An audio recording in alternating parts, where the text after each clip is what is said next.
Let me clear something up to you, bro. Your vulnerability is strength, not weakness. I used to think that vulnerability meant I was weak or I was lesser of a man for trying to be vulnerable.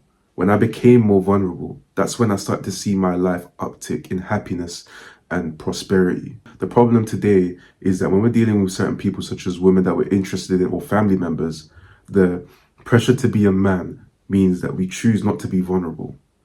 You're emotionally exhausted, you're depressed, you're anxious, you're timid. It's all because you're not expressing your emotions. Emotional vulnerability is not a weakness, it's a strength.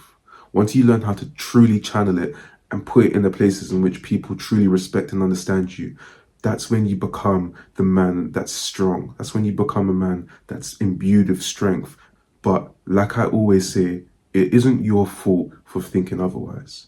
What happens? People put you down for trying to emotionally express yourself. People make you feel like less of a man simply because you've got feelings. You're a human. You're made up of the same neurotoxins and blood and skin and flesh like everybody else. Why shouldn't you be able to express yourself? But people make you feel bad for doing so. But trust me, they're wrong. In the next few minutes, I'm going to explain to you why vulnerability isn't a weakness, it's a strength. And how you can cultivate it correctly without being disrespected by the people that you care about.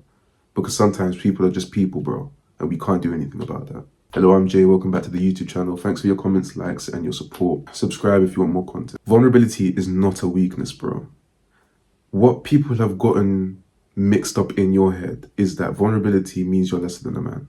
Whenever you're vulnerable to the woman that you care about, oh, she's going to move away, she's going to think I'm weird, she's going to get the ick, she's going to think I'm not a man. And there is a case for that. A woman isn't your mother. You shouldn't be going off spouting about your vulnerabilities to everybody. I think that's one of the most annoying things. Or speaking to people and trying to make your life's problems their problems. That's bullshit. There's certain areas and certain environments where you've got to keep that stuff to yourself. Maybe in a work environment, a professional environment, maybe at school, maybe in high stakes environments, especially around those people simply because they're going for their own things as well, bro. So it's better that you keep this stuff to yourself. But whenever you're choosing to speak to somebody, maybe a woman, one thing and a rule that I've always had to myself is I don't care if I'm in a relationship with you. If there's something on my mind and I'm feeling down, I'm going to express it to you. You should only be around people that can understand and take on your emotional turmoil. And yes, if you've got a lot of trauma, then go to therapy for it. However, the people that are around you should be there to support you. Your family members, your friends, they should be there to support you and respect you, especially when you're feeling down. A lot of us choose to hide away certain parts of ourselves simply because we're worried about how people might choose to respond to us. And the thing about it is that a lot of us fear loneliness. A lot of us men fear loneliness, abandonment, rejection as a result of our past or our childhood or our past experiences with women. So we're worried that if we choose to be vulnerable with someone, they'll choose to run away. But let me tell you something now. You should never give a fuck about that. If somebody's unable to understand you emotionally and take on part of your emotional burden to try and support and soothe you, they should not be in your life. Because I know the type of person you are, that you are so morally correct that you would take on anybody's emotional turmoil, anybody's emotional stress, simply because you're a good person. So if people aren't doing the same for you, why are you doing it for them? Don't ever be a nice guy. Don't ever do something without expecting something to be received in the end. And you know what? Some relationships don't have to be reciprocal. I'm not telling you to do like a 80-20 relationship. But I know for a fact right now, the person that you are is allowing an 80-20. You're putting in 80, they're putting in 20. The people that are in your life should be able to take on your emotional turmoil. And I'm not saying that you should trauma dump every single part of your life or every aspect of your life that's happened to you. That's not what I'm saying. I'm saying that you should choose better people to be around you. People that will support you. People that will grow you. People that will understand what you're going through and not look at you as some sort of demon. You're already going through enough. You're already going through money troubles. You're already understanding that you should be a lot more, that you should be financially independent, that you want to build your business. Maybe you're studying right now.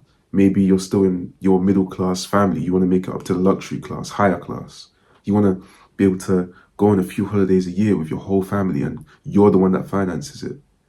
But life will come to you with hits left and right of stress and unpredicted catastrophe.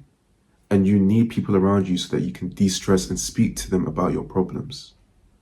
And you know what? Even if you don't have those people around you, one thing I always do is always try and speak to yourself at least. Maybe even journal. Choose to express how you feel. That's how important it is. If it's not with somebody, you've still got to do it. You've got to release the pressure from your mind. And if you're around people that are your friends because you're too scared to be alone, that pressure is going to build up. And you're going to build up resentment for the people you can't talk to. And if they're not supporting you, move on from them. There's no such thing as a friend that, oh, bro, stop being gay. Don't tell me you're... If you were to come to me and speak to me about how you felt, I'll listen and I'll try and give you my point of view about it.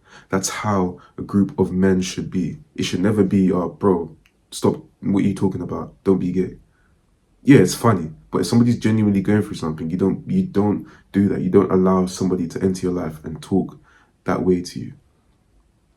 If you want to be more, you need to expect more from the people around you, bro. Remember, vulnerability isn't weakness, it's strength. So choose the right people around you that will cultivate that strength. And remember, never forget who you are.